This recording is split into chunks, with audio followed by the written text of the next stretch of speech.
drugs, or ideas, what you consume influences who you become. On the Mind and Matter podcast, we learn together from the best scientists and thinkers alive today about how your mind-body reacts to what you feed it. Before starting Mind and Matter, I spent 10 years in academia doing scientific research. I got a PhD in neuroscience where I focused on neuroendocrinology and the neurobiology of behavior, and before that, I specialized in molecular, developmental, and evolutionary genetics. I use my scientific background to help parse and translate the information that guests share on the podcast. In addition to the podcast, I write long-form written content inspired by the show where I integrate what I've learned across episodes. I also have a free weekly newsletter where I provide you with upcoming guests, share links, and provide commentary on scientific studies and research that I'm reading, and more. Visit mindandmatter.substack.com to find all of my content. You are about to listen to the full episode, but there will be 1 to 2 short ads immediately following this before the conversation. If you would like to hear ad-free episodes and get early access before they release more widely, become a paid subscriber at the Mind and Matter Substack at mindandmatter.substack.com. Becoming a paid subscriber is a way to directly support my efforts, allowing me to make more episodes and higher quality episodes, and also helping to free up my time so that I can spend more of it on doing research and synthesizing results from the podcast and from the literature so that I can do more things like writing on the Substack, putting more content into the newsletter, and getting these things out more frequently. So if you want to support the show and get ad-free episodes, go to mindandmatter.substack.com. Hey everyone, a great way to support my efforts is to visit my support page at mindandmatter.substack.com. A link to that page is in the episode description, or you can search for it on the Substack page itself. The support page has an up-to-date list of my affiliate partners. These are companies I work with, and if you buy those products through those links or using the discount codes provided, those will get you a great deal on a variety of products related to optimizing physical, metabolic, or mental health and vitality. These are all products I use myself, and some of them are directly related to podcast episodes or formulated by Mind and Matter guests. For example, there's a great product called Keto Citra, formulated by a kidney biologist who is on episode number 186. It contains the ketone body BHB together with several minerals in a precise ratio formulated with kidney health in mind. There are also links to products like physical technology devices to track your metabolic health, digital applications to help you find and learn about food and consumer products, and more. One product I use every day is the AquaTrue water filter. I recommend this to everyone because it gets everything out of your drinking water: heavy metals, microbes, endocrine disruptors, microplastics, you name it. Other charcoal or gravity-based filters that a lot of people use don't get everything out, they just get some of the stuff out. So I really like the AquaTrue product. You can look for a link to my affiliate partners on my support page or directly in the episode description to this episode, or you can go to mindandmatter.substack.com to find it there.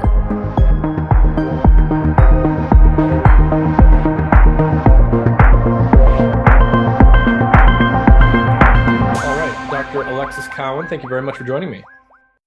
Thanks so much for having me on. I heard Jack on your pod many moons ago at this point, and it was a great convo, and I'm excited that we can chat now and dive a little deeper on some of the topics that you reached out about, which I think are highly relevant to a lot of people, so we should have a good chat. Do you want to start off by just giving everyone a little bit about your background as a scientist? Sure. Yeah, I'd love to. So I did my bachelor's at Moravian College, which is now Moravian University. It's a very small school in the Lehigh Valley in PA. I studied biochemistry and math when I was there. I then took a gap year and worked in industry for a bit. So I was at Bristol Myers Squibb for about a year, and then I worked at a chemical company called BASF for a few more months. I had also interned there when I was in undergrad. And so from there, I transitioned back into academia, where I did my PhD at Princeton in the molecular biology department. My lab was an affiliate to the department. So although my degree is in molecular biology, my lab is, it was the Rabinowitz lab, which is one of the top metabolic research labs in the world. So we didn't really study molecular biology at all, frankly. I was studying the metabolic effects of fasting and ketogenic diet, as well as exercise in different contexts. And the lab went on to study a lot about ketogenic diet and fasting in certain cancer contexts and infection and other models.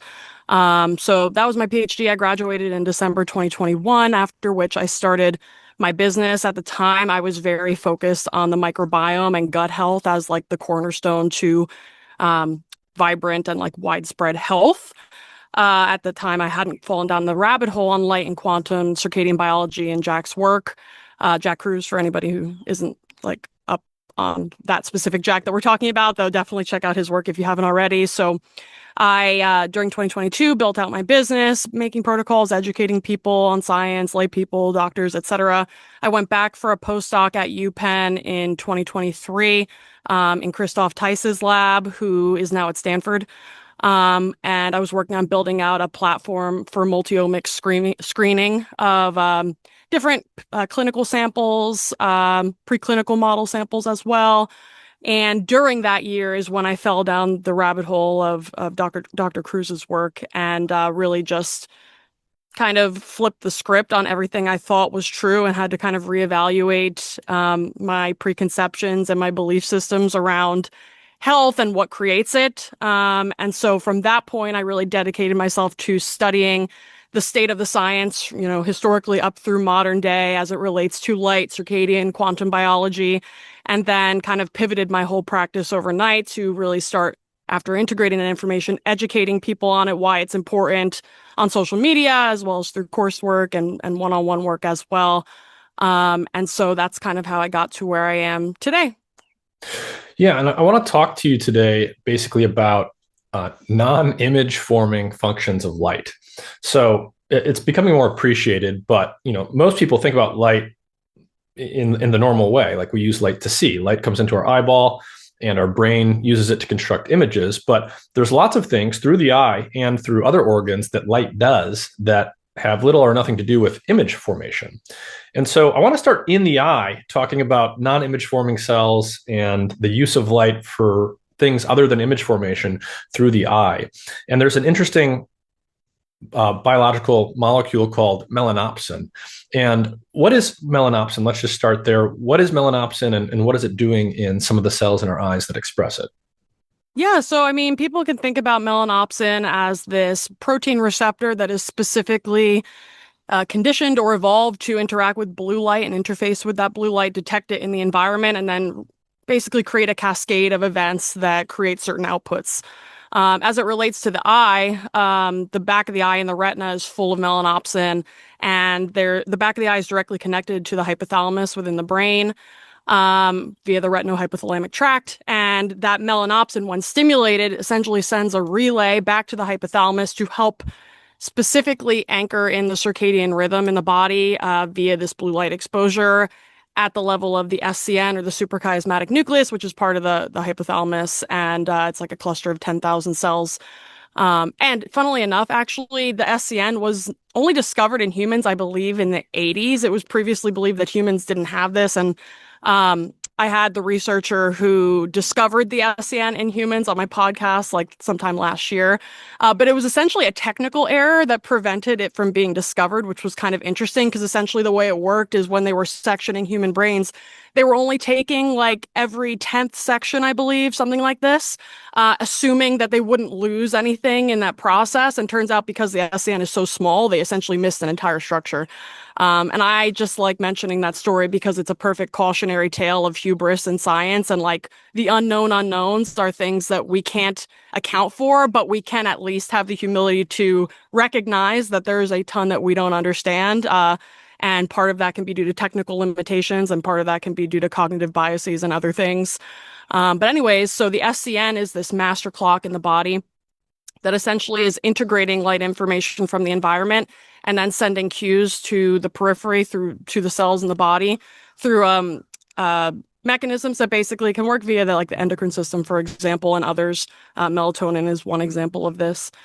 And essentially can help to integrate that timing signal and coordinate timing at a whole body level so that all the cells are essentially on the same page with regards to what time of day it is. And why that matters is that at certain times of day, certain biological functions are imperative. For example, during sleep, we want to have restoration, recovery, we want to stimulate autophagy, promote cellular turnover, things like this. In contrast, during the daytime, our bodies and our physiology is wired to support cognitive stimulation, physical activity, hunting, foraging, things like this. So there are different paradigms that need to be activated, and they get activated by differential light and dark cues. So the input of blue light through the eye is the signal that sends the signal to the SCN, telling your body that it's the daytime and we need to be alert, we need to be stimulated, we need to suppress melatonin production at the level of the pineal gland.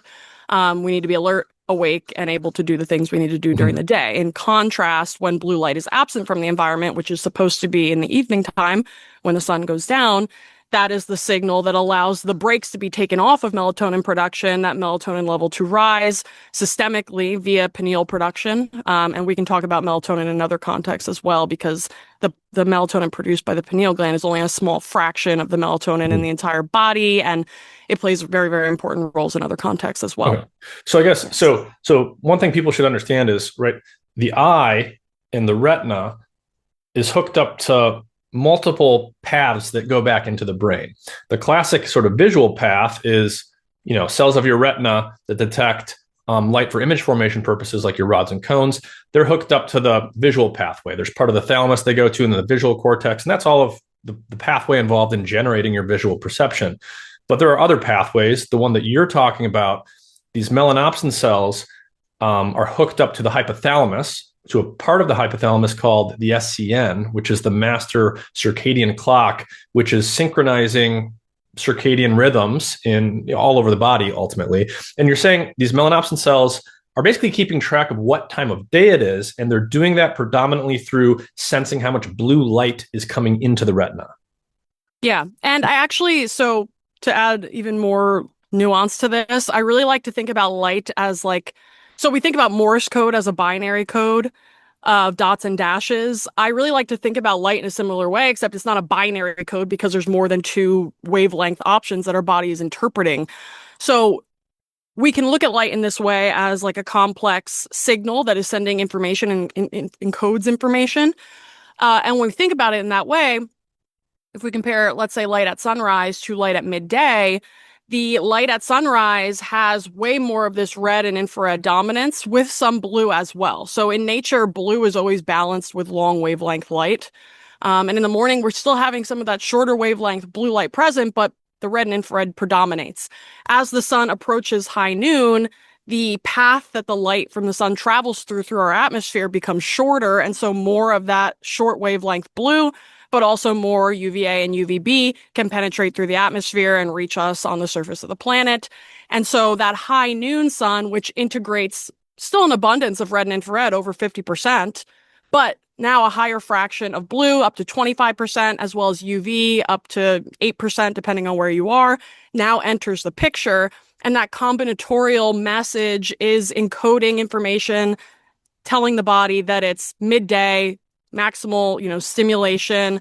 Also, from an energy production standpoint, I definitely want to get into the UV light story with you as well. And UV light also plays an important circadian role too. There's another receptor similar to melanopsin, but it's called neuropsin, which is specifically a UVA light detector. So in the same way that blue light tickles melanopsin receptors, UVA light tickles neuropsin receptors, and neuropsin plays an important role in anchoring in the local circadian rhythms within a variety of different tissues in the body, including the eye, but also the skin, also the testes. There's actually a lot of really interesting tissues that express neuropsin that you wouldn't necessarily expect. And I think the sex organs are an interesting one because one might make the argument that you'll see people online talking about sunning your balls or whatever and haha, funny, no evidence, blah, blah, blah. But then if you actually look at the gene expression levels in the testes, for example, they clearly express neuropsin, which is specifically a UVA light detector. So, does nature make mistakes? I don't think so. Obviously, we don't come out of the womb wearing clothing. We're meant to have all of our bodies exposed to sunlight because that's the only light that's present in nature in abundance. And so that's just, one example, but there are multiple ways the body can kind of integrate light information to anchor in the circadian rhythm, both at a systemic and a local level. And ideally, those signals should be converging and telling the body the same information versus being divergent. For example, being indoors at night, blasting yourself with blue light enriched computer screens, phones, TVs, etc. That's sending discordant information to the system. So multiple cell types in the eye, and they're all detecting different wavelengths of light. So these melanopsin cells, these non-image forming cells in the retina that are hooked up to the master circadian clock in the brain, in the hypothalamus, that keep track of what time of day it is and relay that information to the different parts of our brain and body, they're using blue light to tell what time of day is. And so I suppose blue light is a good thing to listen to for these neurons because, as you said, under natural conditions, when we're talking about sunlight outside, blue light is relatively low at the beginning of the day, and then it gets relatively high at midday, and then it goes back down again. So the amount of blue light in the full mix of wavelengths of sunlight out in the natural world is a really good indicator of, is it morning, is it midday, is it evening? Yes, and then it's also not going to have the same intensity of fluctuation as UV would, seasonally speaking, which would be an issue, right? Because let's say you live in Scandinavia and you actually lose not only UVB, but even UVA for like a short period of time in the winter. If your circadian system relied on only UV light to anchor itself, it would kind of be SOL because now that signal's missing. Blue light accounts for that latitude difference in light intensity and short wavelength light abundance without with still having a diurnal variation and a variation throughout the day, but in a way that is not going to be limited by seasonality. Yeah. So basically, to compress a lot of that one more time, high blue light, relatively speaking, means it's midday, it's daytime, your brain should be in daytime mode. Low but present blue light would mean, it's morning or it's evening, wake up or get ready for bed, basically, if you're a diurnal animal. And then ultra low blue light would be it's nighttime. Mm-hmm. Exactly. Got it. And so what if that's sort of the natural rhythm throughout a normal day outside in sunlight is, blue light peaks at midday and then it goes back down, and it's going to do that every single day. What starts to happen when the retina is exposed to artificial blue light from other sources, such as our computer screens, our phones, and our other things? In other words, what happens when blue light is not peaking at midday, but it's high at times of day when it would naturally be lower, such as the evening or the middle of the night? Yeah, so I mentioned briefly earlier that you can kind of think of blue light as being the brakes on melatonin production in the pineal gland. So the brakes have to be on in order for that melatonin to be suppressed. So if you're exposed to blue light during the day, naturally from the sun, that brake's, being pushed down. Similarly, if we're on screens in the evening, that brake is still being pushed down, even if we wouldn't want it to be or it shouldn't be, because we're now basically using modern technology to kind of interfere with the very foundational way our body yokes itself to its environment, let's say. So just, at a high level, number one would be you're inhibiting melatonin production, which is going to increase sleep latency. It's going to be harder to fall asleep. It's going to be worse quality sleep when you do get to sleep. Melatonin circulating is also an antioxidant, and there's certain disease states shown to be corresponding essentially to lower levels of circulating melatonin. Of course, I alluded to earlier as well, there's another depot of melatonin in the body within the mitochondria that plays a very important role as well. That's stimulated by near-infrared light exposure. So whenever you're outside, even if you're in the shade, if you're around green plants, they're reflecting a ton of near-infrared light. And so your body's being bathed in those frequencies, whether you're in direct sun or in the shade out in some natural environment. And so that melatonin is being produced essentially all the time, all day long. And that melatonin plays a very important role in maintaining mitochondrial quality control. So making sure that we'll talk about this later probably, but essentially the mutational burden or the heteroplasmy within mitochondria is being kept at a lower level or, optimal. And that mitobiogenesis is also being, optimized at the rate at which it's occurring. But anyways, back to, melatonin and blue light at night. The blue light at night is not only impacting our melatonin and our sleep and, our ability for our mitochondria to maintain their health, but it's also directly poisoning mitochondria as well. So we have, very clear data at this point showing that blue light exposure in isolation, when it's exposed to your skin or your eyes or proximal brain regions, that it actually directly poisons essentially mitochondrial function. And this should kind of make sense to a certain extent because we know that red and infrared light is supportive to mitochondrial function. It stimulates mitochondrial function. That's why, people like to use red light panels, but you can get the same effect by going in the sun, especially at sunrise, because it's very enriched in those frequencies. In contrast, shorter wavelength light has opposing effects on mitochondria, and that's actually adaptive as well. Think about it as a gas pedal and brakes. So our long wavelength light is the gas pedal on mitochondrial function. The blue and UVA wavelengths of light are the brakes. And so naturally, when we're exposed to full spectrum sunlight, let's say midday, we're getting all of them at once. So it's like this titration of gas and brakes. Right. If we're only exposed to our blue light in isolation from our tech, our phones, computers, and TVs, etc., then we're getting just the brakes essentially without the gas, because all of this technology is optimized for energy efficiency, quote unquote, which means that essentially they're removing any infrared component from the equation, because infrared is also known as heat, and heat tends to break down electronics more quickly, and energy inefficiency, essentially you're off-gassing energy into your environment. The problem with the whole energy efficiency story, which is also relevant to our LED bulbs, our fluorescent bulbs, and all of our devices, is that it ignores the bioenergetic requirements of biology. And so by focusing on energy efficiency and technology, we're actually creating an energy crisis in biological systems, because this long wavelength infrared light is actually, you should consider it as an essential nutrient for our cells. Our bodies are meant to be bathed in it all day long. And when you're missing that, you're essentially getting all of these breaks without the commensurate gas pedal being used. And over time, that leads to a breakdown in our energy systems, in our mitochondrial function, which are serving as not only this massive production site for ATP, which a lot of people will know about. Mitochondria as like the powerhouse of the cell. But our mitochondria are also making deuterium-depleted metabolic water, which is a very special type of water that helps to continue mitochondrial function at a high level. And also mitochondria are a major source of biophotons within the system. So our endogenous light production, which I'm sure we'll talk about, these biophotons produced in the mitochondria are very, very important as well as signaling molecules, and likely helping to coordinate cellular activities as per the light being produced. Because you can kind of think of the light being produced as a sign for how well the mitochondria are working in some way.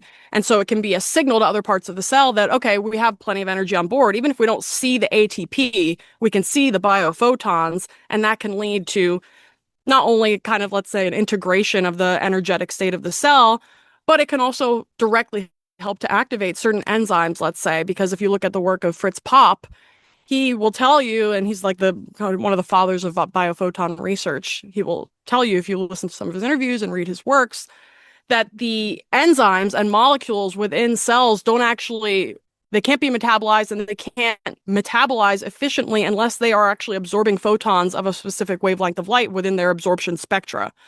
So the story goes very deep. It's very fundamental. And when you start messing with environments at the level of the light that's being, given to the body from the outside, which then directly influence the light being produced on the inside, you're fundamentally changing the way that biology runs in a way that is really, really hard to adjust for, because it's unprecedented evolutionarily speaking. So one of the things you're saying is there's many different wavelengths of light, and they affect our mitochondria. They affect the cells in our retina to tell us what time of day it is, and things like this. They affect, other cells and tissues that we might talk about.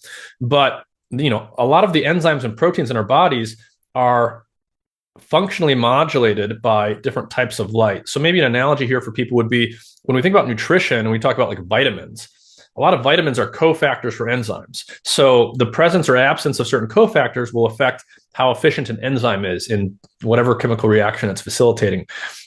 Similarly, a lot of those same enzymes are going to also be functionally modulated by the mixture of light that your body is exposed to. So in that sense, there is an analogy between what we normally call like food or nutrition that we swallow in our mouth, and light coming into our body, either directly, like hitting the surface of our skin or our retina, or indirectly, because it's, maybe light stimulating, say, the surface of the skin or the eye. And then that's leading to changes downstream. But light is influencing how enzymes are working in the body, just like a cofactor, like a vitamin would, in a sense.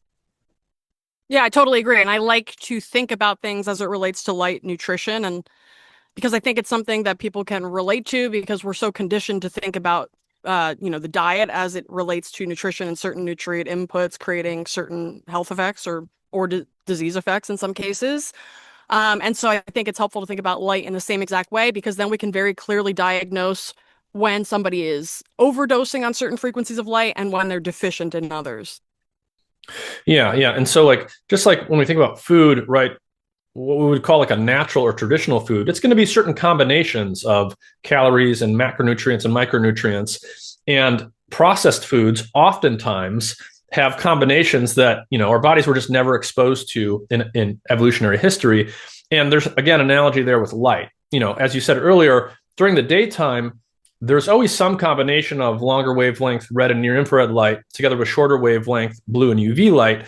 And our cells are sort of expecting, a certain range of combinations, and they're really not built to function, or at least function well, if they start to get exposed to combinations that they were never exposed to in history.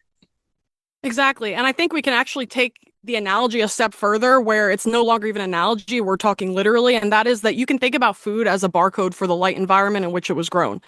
So literally, food is just, it's a signal to your body about the local environment, because certain foods only grow at certain times of year, right? Like we get a lot of plant foods growing, let's say mid-spring through mid-fall. Those foods can only grow when light intensity reaches a certain peak.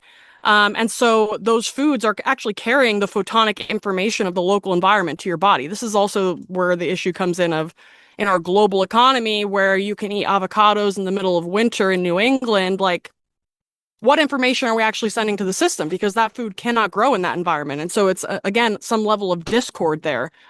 And so when we think about food, we really need to take it all the way to the level of like the biophysics and the photonics, because focusing at simply just the biochemical level leads to us thinking that we can engineer foods in a lab and it's going to give the same benefit, and it's not. Because one of the issues with processed foods, outside of just the, kind of being a combination of nutrients that maybe wouldn't necessarily be found together in nature, or they're devoid of certain nutrients, for example, outside of that, they're also being produced in a photonic environment that is completely alien, essentially, to our biology.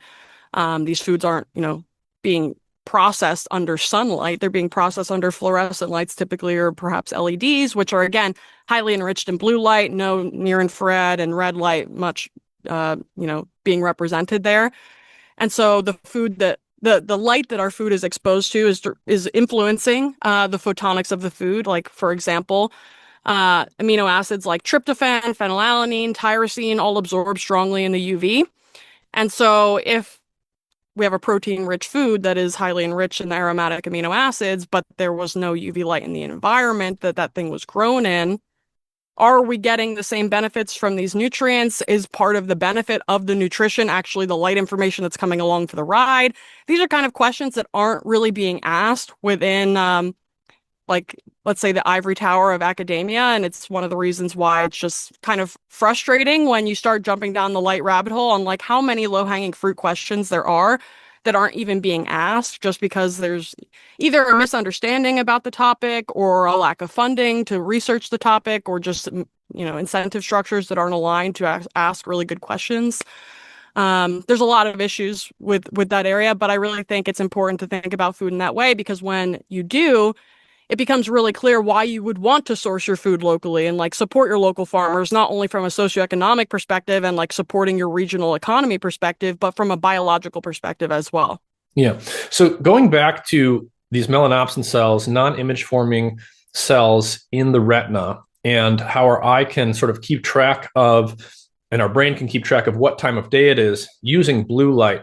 What starts to happen when we disrupt those signals? So the two main ones that come to mind are, you can imagine, obviously at night, we're sort of tricking our brain into thinking it's daytime because we're exposing ourselves to a lot of blue light, and our body is basically expecting blue light to only be around at midday. But now, you can look at your phone, you can look at your computer, and you're exposing yourself to that blue light at nighttime. And then the other scenario would be, what about when it's midday and people are blocking out a lot of that blue light that's supposed to be at a maximum? So let's take those one at a time a little bit. And let's just talk about the nighttime disruption that we've already discussed a little bit. So what are some of the, other than like melatonin suppression, what are some of the other things that start to go wrong, and how big is the effect of, say, looking at your phone in the evening at home? Because, right, the sun is way brighter than my iPhone. So is it really having that big of an effect if I'm inside at night looking at a screen, or is it a small effect? And what is the effect? So all sources of electromagnetic radiation, which visible light is a part of that electromagnetic spectrum, follows what's called the inverse square law, which basically states the closer you are to a source of that radiation, the stronger the dose you receive. The sun is very far away. Obviously, it still provides a ton of lux on a bright sunny day. You're looking at, 100,000 lux or maybe even more. Our device screens are relatively low in contrast. However, their proximity to our eyeballs, for example, in the case of a phone screen or even a laptop or a TV, is very close. And so the dose that our body's receiving is still relatively high. And especially because, as we mentioned, the short wavelength light has this direct kind of poisoning effect, let's say, on mitochondrial function in isolation. That's not exactly something we would want to do, especially in our eyes and our proximal brain regions that are directly focusing that light and interfacing with it. So damage to eyes is one of them. So like myopia is highly associated with tech abuse, and global myopia rates are projected to reach over 50% by the year 2050. Obviously, when you have myopia, you're then encouraged to wear glasses and contacts, which most of the time will block UV light. And so the higher our myopia rates climb, the more people are missing the UV signal coming into the eye, which is critical for reasons that we will get into. So hold on, just to be clear, you're saying that there are benefits to allowing some amount of UV light to hit the eye unfiltered by glasses or anything else? It's absolutely essential. We need a coordinated exposure for our skin and our eyes for our light environment. Because, if you think about it, before the past 100 years, whenever we're exposed to sunlight or light in our environments, our eyes and our skin are exposed equally. It's not like one is getting one spectrum and the other is getting something else. We need that coordinated response to UV light in particular, especially UVB light, because we're going to, I'm sure, get into the topic of melanin and pro-opiomelanocortin, POMC, which is this complex pro-hormone that's produced in the hypothalamus in response to UVB light. It's also produced in the skin in response to UVB light, and it's cleaved into all of these really, really important peptide hormones, essentially, that play very important roles in everything from melanin production to appetite regulation, to energy expenditure modulation, to immune function, to mood, propensity for anxiety, depression, levels of dopamine at like baseline. So there's many, many implications to the UVB light story that is very important. That's completely independent of vitamin D. And most people think about UVB light, they think about vitamin D, but really when we think about vitamin D, it should only be in the context of as a biomarker for your UVB light exposure, which should be reflective of your total sun exposure habits, especially midday.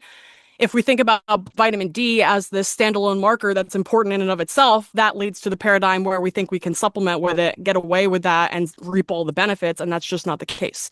And we have very strong data at this point showing that vitamin D supplementation has very, very lackluster or null outcomes with regards to many health outcomes. Right. So that's important. Yeah. That's important. I want to dwell on that for just a second for people because I live in Seattle, and I haven't been to a doctor in several years, but one of the first times I went when I was in Seattle after I moved here, I heard what apparently everyone gets told here. It's like the doctor literally told me, we don't even need to measure your vitamin D because you're going to be low and you should supplement. And so what you're saying is, this is really important because this is very robust in the literature. A lot of people are vitamin D deficient, a lot of them.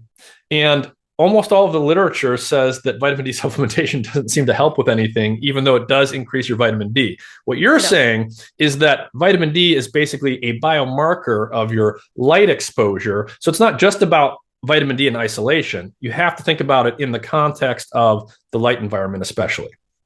Yeah, absolutely. And that becomes very obvious when we learn that UVB light, in addition to stimulating vitamin D production, stimulates POMC, pro-opiomelanocortin. I guess I'll just dive into what the peptides do, like the hormones that get cleaved from it, because it's just so important and people need to know about this, especially as we're all like wading through all the propaganda around the harms of UV light and how you need to avoid it at all costs, and like slap the sunscreen, wear your sunglasses, like you will die if you get exposed to UVB light, essentially. So let's do this, but let's just start really basic for people. So I go outside at midday, summertime, there's UV light, in particular UVB light.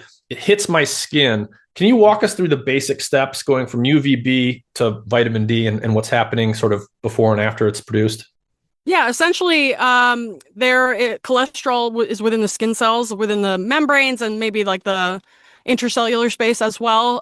These cholesterol molecules can be non-enzymatically converted into a pre-vitamin D in response to UVB light exposure. So essentially, the pre-vitamin D can then diffuse into the bloodstream where it undergoes further processing in the liver and the kidneys to produce 25-hydroxyvitamin D, which is the storage form, which is found in the blood, and that's what you get tested for typically when you get a vitamin D blood test.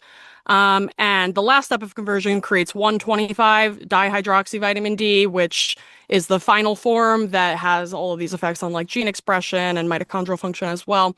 And so that's kind of the steps for vitamin D. Obviously, like I mentioned, the one that gets tested is the 25-OH form, which has a longer half-life essentially, and it's found in more abundance in the bloodstream. So the amount of 25-hydroxyvitamin D in your bloodstream in, let's say a natural setting would be proportional to the amount of sun that you're exposed to, in particular the UVB light, so midday sun, in a way that's also integrating the amount of melanin in your skin. And what I mean by that is melanin absorbs strongly throughout the electromagnetic spectrum, and we will get into it, including UV light. So when you have more melanin in your skin, you need more UV light to overcome that absorption barrier in order to reach the cholesterol to create the pre-vitamin D and ... and get all those effects. So for people who have darker skin that live at higher latitudes, it can be very difficult to get enough UVB light midday in order to optimize their vitamin D status. Obviously, there's another issue on top of like what you said, people will go to the doctor and be told they're deficient. Frank deficiency is only considered to be less than 20 nanograms per milliliter. However, optimal levels of vitamin D are at least over 45, but ideally between 60 and 80 nanograms per mil is where you're really in a sweet spot that's protective against most chronic Neolithic diseases, let's say, because vitamin D deficiency is highly associated with essentially the entire, between diabetes, obesity, neurodegeneration, autoimmune diseases, cancers. There's this association that's present. Obviously, we mentioned that if you just supplement with vitamin D and we look at the outcomes, we don't really get benefits on these, for these diseases. But that's, again, because we're getting these direct benefits of not only UV light, but whenever we're getting UVB light, we're always getting an abundance of red and infrared. We're getting exposed to bright light from the sun, and the brightness is very important, which we need to circle back to with regards to the questions that you had initially asked. Yeah. In this so basically, segment. just to repeat something that's important. So vitamin D levels relate to your UVB exposure and your overall sunlight exposure. So the reason that vitamin D deficiency doesn't seem to be corrected by vitamin D supplementation, because we don't see better outcomes, is because the vitamin D, the whole story isn't just vitamin D by itself. It's the full context of the light environment that produces the vitamin D, and it produces the vitamin D in addition to doing other things. And the supplementation doesn't come with all of those other things. Exactly. Yes. And that's why we need to think of that as a biomarker, because then it becomes clear that we actually need to get the light in order to reap all of the many benefits that we will receive from an optimal vitamin D status. And as I mentioned earlier, POMC is one of those really, really important things that is produced in response to UVB light, independent of vitamin D. So POMC is produced in multiple cells within the body. It's produced in the skin. It's produced in the immune cells. It's produced in the hypothalamus. It's produced in the anterior pituitary gland, among other places. And depending on what stimuli the brain is receiving and the body is receiving, it's going to dictate how that POMC is, let's say, expressed. So as I mentioned earlier, POMC is this complex prohormone. It can be cleaved into a maximum of, there's 10 different peptide hormones that can be produced from POMC. You can think of POMC as just like this, I don't know, maybe like a train with a bunch of cargo cars, and those cargo cars can be separated out and can have their own functions. Mm-hmm. And so if you are making POMC in your skin and in your hypothalamus from UVB light exposure, you get to unlock all of those cargo cars. You get to unlock all of those peptide hormones that have a diverse array of functions. So number one that's really important is alpha-MSH, or alpha-melanocyte stimulating hormone. As the name implies, this factor helps to stimulate melanocytes to make new melanin. So that's how you make new melanin in response to sun. That's how you get tan. There can be up to like a 3-day delay in new melanin production. So whenever you see an acute tanning effect from laying out in the sun, that is mostly UVA light working on the melanin granules that are already existing within the skin and pulling them towards the surface. That's an acute tanning effect, but you're not making new melanin from UVA light. You can only make new melanin from UVB light, which can be delayed somewhat. And so people might notice if they go to the beach or whatever, they might see that they're getting a little bit more tan as the days, move on, and that's why. Got it. But, So POMC is stimulated by UV light. POMC is pro-opiomelanocortin. So this is a peptide, basically a small protein, and it's made in response to UV light exposure. But then that peptide can be chopped up into different things that do other stuff. Yes. And the reason I mentioned that is because depending on where the POMC is made, it gets chopped up differently. And depending on what light you're exposed to, the POMC gets produced in different parts of the body. So UVB light, skin and hypothalamus. Blue light, you make POMC in your anterior pituitary gland. However, that POMC does not get to be fully unlocked into the full repertoire of peptides when it is produced there. And interestingly, so I just mentioned alpha-MSH, which is not only important for making new melanin and stimulating new melanin production, it also plays a absolutely critical role in regulating appetite and also modulating energy expenditure. So when alpha-MSH is produced, it inhibits appetite and increases energy expenditure. Alpha-MSH has long been associated with obesity. I don't know why nobody connected the dots, at least in the mainstream, between like POMC production via UVB light and maybe it just got suppressed. I don't know. The information is all in the corpus of literature. It's been there for a long time. You can look this up. But alpha-MSH gets unlocked from UVB light exposure. So when you're out in midday sun exposing your eyes and your skin to UVB light, you're naturally going to have less of an appetite and your metabolism is going to be increased. Funnily enough, Ozempic, which we will get into as well, also works on this pathway. It also stimulates POMC production in the hypothalamus, and in doing so stimulates alpha-MSH, which leads to appetite reduction and energy expenditure increase. But let me circle back to the pituitary gland really quick, because when you make POMC in the anterior pituitary, you don't get alpha-MSH. You only get one step before alpha-MSH, which is ACTH. ACTH is what stimulates cortisol production in the adrenal glands. So ACTH can be its own, entity which stimulates cortisol, or it can get chopped up and you can make alpha-MSH from it. So I really like to think about this pathway, and it's kind of interesting to think about in that you can think about how you're either cortisol dominant, and you can be cortisol dominant from being exposed to blue light through your eyes via, this pathway where we make POMC in the anterior pituitary and then leads to the production of ACTH. Or you can be alpha-MSH dominant, which is what you get from UVB light exposure, but you're not going to really get both. And if you look at people who struggle with obesity, with metabolic syndrome, these people are generally living very, very indoor lifestyles, completely devoid of UVB light. And obviously that's reflected at the level of their vitamin D status, but it goes deeper than that. It's a direct reflection of light programming their biochemistry and their biophysics to operate certain programs and not others. Right. Yeah. If I'm hearing you correctly, if you're exposed to predominantly blue light in the absence of other wavelengths, as you would be if you're spending a lot of time indoors using blue light dominant technology, that would tend to favor a higher level of cortisol relative to alpha-MSH and these other things. So it's putting you in sort of a different hormonal state depending on the cocktail of light that you're exposed to and the pattern of that throughout the day. Exactly. And by the way, cortisol, people love to demonize it. It's very, very important. It's responsible for helping get your body online, your metabolism kind of revved up in the morning. And that actually should make pretty good sense, because let's say you go out for sunrise to help anchor in your circadian rhythm. There's no UV light present, right? We're getting a lot of red and infrared, and we're getting some blue. So that blue helps to turn on that cortisol production, right? Via this anterior pituitary. In that case, it's actually good.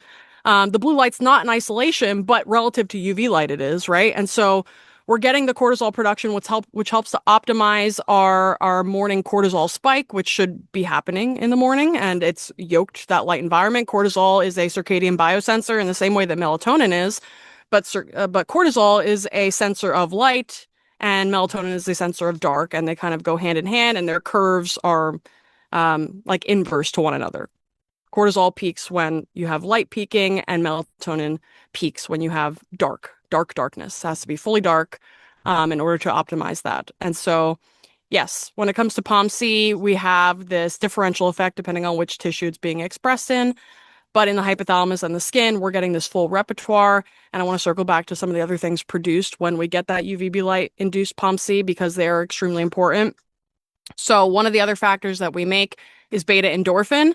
Beta-endorphin is an endogenous opioid molecule. It naturally helps you feel good. It reduces anxiety and depression, improves overall critical thinking as well because we're basically getting a hit of dopamine when we make beta-endorphin. But if we're spending our days outside, we're constantly getting this kind of trickle of dopamine that makes us just feel good at a baseline, which means that we're going to have less compulsive behavior. We're going to feel less compelled to reach for quick hits of dopamine, which could be anything from, drugs, alcohol, social media, pornography, like pick your poison. People are constantly on this dopamine roller coaster when they live indoor lifestyles because they're completely devoid of the natural drugs, essentially, that our body's supposed to make in response to UV light. And I actually really like to think about the body's a drug factory. Obviously, all of our pharmaceutical drugs and our recreational drugs, the only reason they work is because there's receptors already built into our bodies to receive those molecules and respond to them. Mm-hmm. And so because of that, we naturally have molecules we make within our system that stimulate those receptors as well. Yeah. And in order to actually make that happen, we need to be exposed to the right environment in order to induce their expression. And it turns out UVB light in particular is one of the most important exposures to tickle these receptors that help make us feel really good at a baseline and make better decisions as well. Got it. So UVB exposure is connected to POMC production in the skin and elsewhere, like in the middle of the brain, and we'll get to that. POMC is a peptide, a small protein, and it gets chopped up into different chunks, and those chunks include it includes things like alpha-MSH, which we mentioned and we'll talk about when we talk about hunger and satiety regulation by the brain and the hypothalamus. And it also gets chopped up and turned into beta-endorphins, our natural endogenous opioids. So light hits your skin, POMC gets made, POMC gets chopped up depending on the conditions. One of the things that's produced is an endogenous opioid. Yep, that's right. And the way that I interpret that is nature is telling us that we need this thing. It's trying to addict us to feeling good, to going out in the sun, because it helps to co-regulate our biology and run our biology for us. And, this whole story about ATP being the main source of energy in the body, it's like, yes, but also our body runs on other sources of energy as well. Like, for example, we know that far infrared light helps with structuring water within the system. And when we structure the water within our bodies and charge separate it, it essentially can act as a battery. And I remember in undergrad when I was learning about ATP and quote unquote free energy, like it never really sat right with me because like, what is free energy? This sounds so nebulous. It does not make sense. But I feel like it always just kind of was like hand wavy and like not really addressed in a meaningful way. But when I started learning about water structuring and this charge separation to create essentially what is a battery, that then when the water within a cell is structured, it can help to power enzymatic reactions through this charge separation, which is creating potential energy.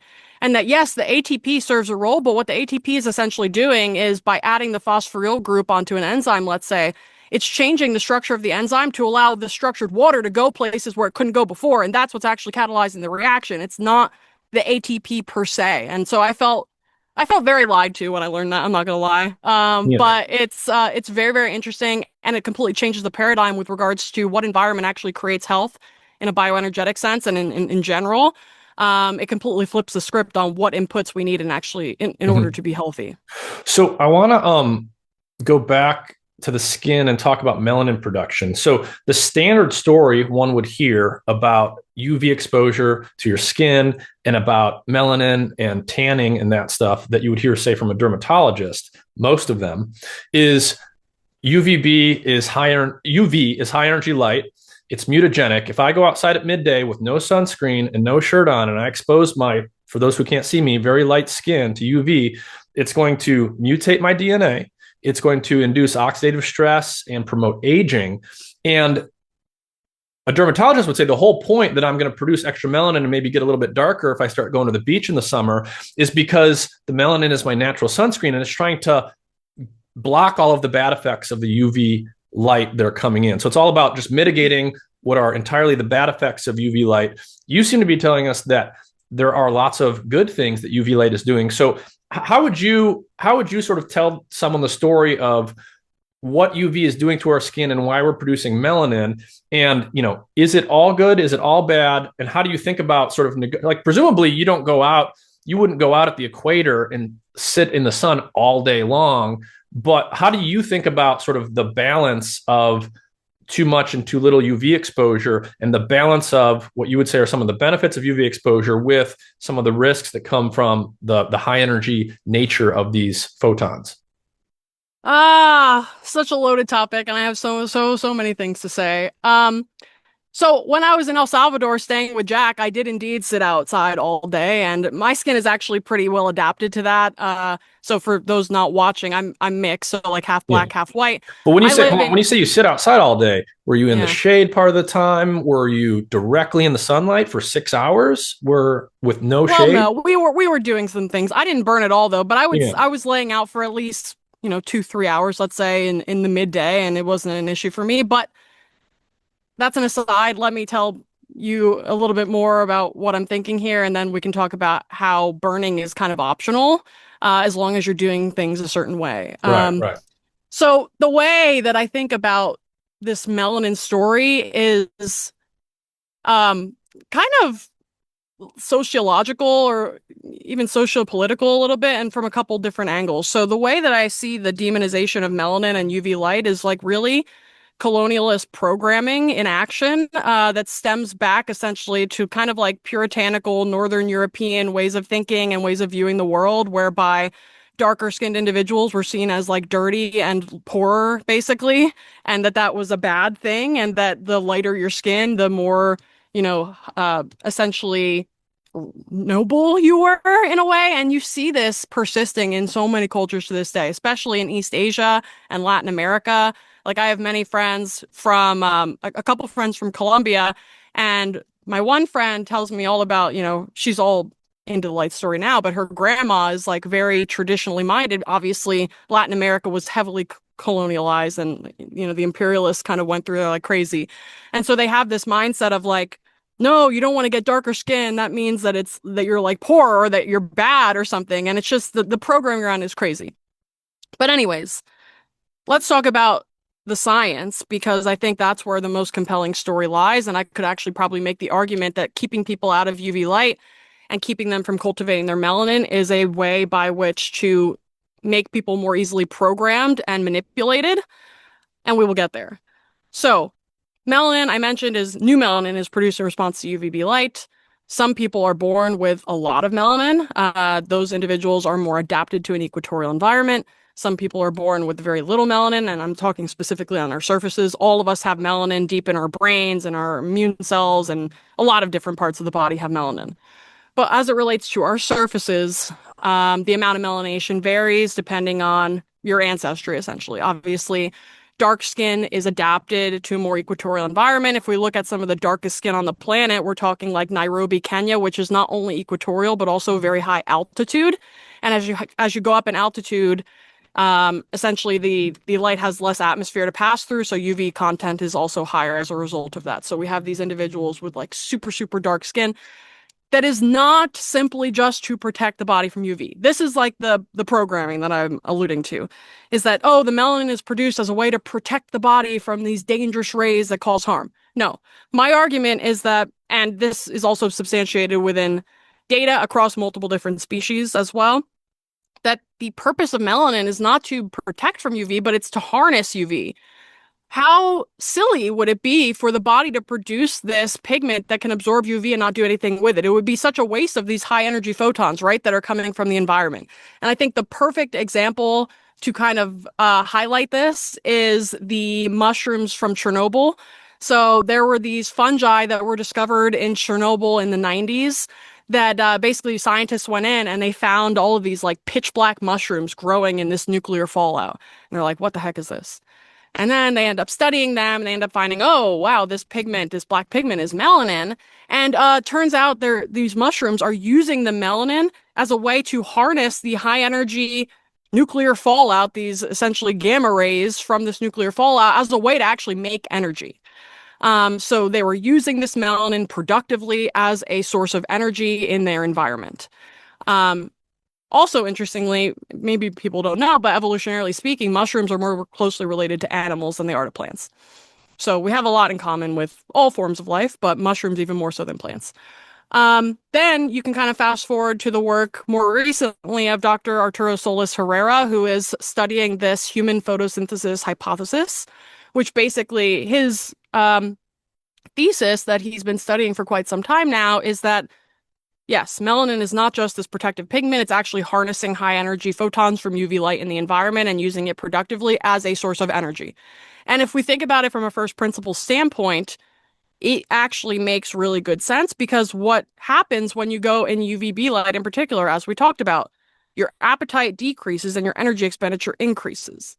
Now, what does that information tell us about that environmental signal? Well, it implies that when you're getting UVB light, you don't need to eat as much and your body has access to more energy. That's what the implication, that's what the response implies. And that same signal pathway is also engaged in response to leptin. So leptin is produced in the subcutaneous fat, is essentially a way for the brain, to the hypothalamus in particular, to determine how much energy is on board. Leptin, there's something called the leptin melanocortin pathway, also stimulates the production of alpha-MSH in the brain, in the hypothalamus, as a way to tune energy intake, appetite, and food consumption to energy expenditure and basically trying to balance the scales. So UVB light does this independent of leptin, does this independent of the food that you're consuming, which in my first principles way of thinking implies that, okay, we must be accessing some level of energy from this UV light. And that's something, like I said, is being explored by Dr. Herrera and is something that I would love to explore more in the future. I don't think that we can subsist entirely on UV light, like entirely photosynthetically. I'm not saying that. But what I'm saying is it does seem to provide some level of energetic input that is taking away some of the food requirement. And that's actually important because when we think about food, in order to be processed into energy, requires the mitochondria to actually grind the gears, those engines to turn, to make the ATP, to make the photons and the metabolic water and all the things that help to support the bioenergetics of the system.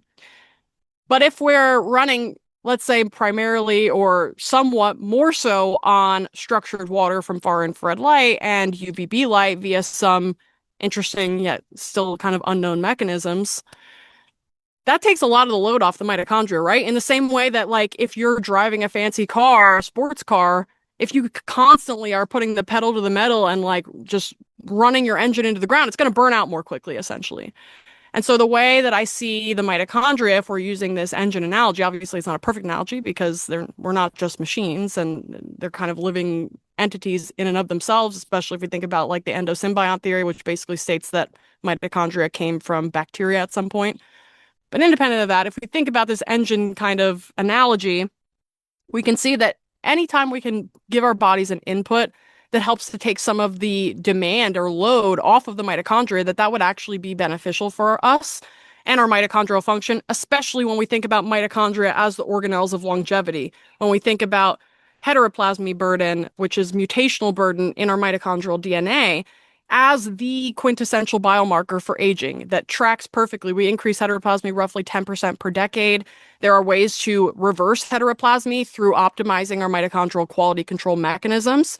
So through that, we can essentially age in reverse, which should be like the holy grail for everybody in the longevity space. And yet everybody's just focused on the wrong things. They're focused on the peptides. They're focused on the biohacking, the sun avoidance, when they should literally be doing the opposite. Let's, so if we think about someone going to the beach, say, on a sunny day in the summer, let's say they go there and they're not wearing sunscreen, they're going to be more naturally inclined to intermittently use the shade Hmm. If you're at the beach for 3 hours, say, like if I go to the beach for 3 hours, I'm not going to sit in the midday sun for the whole 3 hours. I'll go sit under my umbrella or under some trees or whatever, and I'll go in and out, right? Because I can, that's Hmm. just your natural inclination. If I have, say, sunscreen on, I might be able to then go sit in the sun for 3 hours and lay on my towel and not get burned because I've got the sunscreen on. Talk a little bit about what that is doing in terms of our actual light exposure. So if I've got sunscreen on the surface of my skin and I'm at the beach on that sunny day, what is getting filtered out and what is still passing through in terms of light? And how is that going to sort of influence the underlying biology differently than if I was getting unprotected, so to speak, sun exposure with no sunscreen, but intermittently using the shade? Yeah, I love to think of shade as nature sunscreen, and I always encourage folks to use that, especially if you're, let's say, a latitude mismatch for where you're currently at. Like if you're somebody who has Fitzpatrick 1 skin from Ireland and you're living in Central America, yeah, you're going to need to really prioritize shade and pulse your midday sun exposure. And we're going to definitely get into like how to build your quote unquote solar callus, as Jack would say, and how to gradually build up your tolerance to, staying out in the sun more and more. But anyway, for now, let's talk about your hypothetical situation. So, depending on the sunscreen you're using, you could, if you're using like a mineral sunscreen, you're going to be blocking UVA, UVB definitely, some UVA and some blue as well. If you're using a chemical sunscreen, I believe they have a bit more of an affinity for UV over, let's say, the longer wavelength blue light, for example. The problem that I inherently see with sunscreen is that if we think about light as being, and the specific light that you're exposed to as a barcode for your environment, let's say, or like a barcode for the time of day, by putting on sunscreen and preferentially reducing certain wavelengths' ability to interact with your system, you're sending a different signal, right, to the body.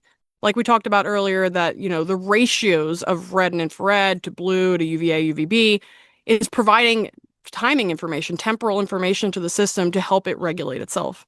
And so if we're using sunscreen, we're now changing those ratios and sending new information to the system that, could be harmful. I mean, especially if we're also now wearing sunglasses on top of that. I mean, maybe you could argue that's more of a coherent signal if you're wearing both sunglasses and sunscreen, but I would say that it's just kind of a double whammy instead, because sunglasses will undoubtedly increase your propensity for burning as well, because now we're not making the alpha-MSH and the beta and gamma-MSH, all those melanocyte stimulating hormones from POMC, centrally. If we're not making them centrally, we're limiting our ability to produce melanin at some level. And so if you're not making melanin, you're going to be burning ultimately. And so that's actually limiting your ability to adapt to tolerating more midday sun. So yeah, I like to think about the issue with sunscreen as primarily being an issue with timekeeping, and an issue of like coherence with your environment, because you're unnaturally modulating the wavelengths that are reaching the system. Versus if you're leveraging shade is something that you can, you don't need technology to access shade. And when you're in the shade, you're still receiving, reflected wavelengths from your environment that are ambient, that are still providing you with some benefits. So that's kind of the way that I think about it. Well, let's ask a slightly different question. I know a lot of people who like to go to the beach during the summer that are light skinned and they want to tan. They want to get darker, but they don't want to get sunburn. What would be like some of the principles you would give them for how to think about the timing and the dosing of their light exposure if they actually wanted to maximize melanin production in the skin? Or or the flip side of that would be, what are things that people are probably doing that are getting in the way of that? Yes, great question. So this goes back to Jack's concept of building your solar callus, which is essentially building up your base melanin so that you can tolerate more and more midday sun without burning. There are so many environmental inputs and dietary inputs that influence this ability. So let's talk about them. So number one, the light, and that includes both visible and non-visible light that your skin is exposed to, is going to affect your ability to make melanin. Our melanocytes have mitochondria. They need those mitochondria in order to make new melanin. And so anything that is assaulting your skin layer and inhibiting mitochondrial function is going to blunt melanin production as well. That would include our artificial blue light, right? Because we said blue light in isolation from our tech devices without the balancing effects of red and infrared are directly poisoning and impairing mitochondrial function on our surfaces. So that's a big one with regards to impairment of melanin production, is that people are abusing technology indoors in particular, which is going to inhibit mitochondrial function on your surface, which is going to blunt melanin production as well. That would also include non-native EMFs. So that would include our 5G, Wi-Fi, Bluetooth, ... which are known mitochondrial poisons that change how calcium moves within cells, which also likely directly poisons mitochondria at a biophysical level. All of the non-native EMFs that we are exposed to in modern life are they wouldn't necessarily be as bad as they are, except for the fact that they're all modulated in the ELF, or extreme low frequency range. So this goes back to the work of Doctors Robert O. Becker and Dr. Alan Fry back in the 50s through the 70s and beyond. So they were essentially studying the harms of non-native EMFs and essentially how those harms are being conveyed or, influencing biological function. And when it comes to our power grid, when it comes to our cell phone, cell service, cell signal, Bluetooth, Wi-Fi, they're all modulated in what is called the ELF range, or the extreme low frequency range. And it turns out in nature, we only get ELFs from something called the Schumann resonance. This is really the predominant ELF in the natural environment. And it's essentially, it resonates at 7.83 hertz, which is very, very low. Hertz is like per second, a unit of per second. So it's a very, very low frequency, extreme low frequency. And the Schumann resonance is produced in response to essentially lightning strikes, which happens at a very, very high rate every second throughout the Earth. And essentially when lightning strikes, it creates this resonance within the cavity between the surface of the Earth and the ionosphere at 7.83 hertz.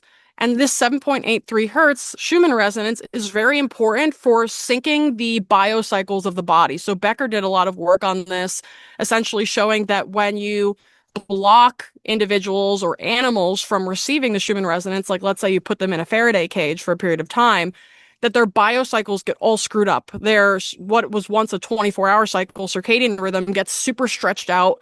They start to develop mental health issues, cognitive impairment, proprioceptive issues. And so these ELFs, this Schumann resonance in our environment, extremely important when it comes to regulating our biology at a fundamental level. Now, even in the modern world, we're getting access to the Schumann resonance. However, the problem is, I don't know if you can hear those sirens. My apologies if you can. No. The problem is that we're now muddying the waters so extensively with the non-native ELFs from our power grid and cell signal and Bluetooth, Wi-Fi, etc. And so now our bodies are like essentially trying to figure out which signal is which, and we're not getting this kind of reliable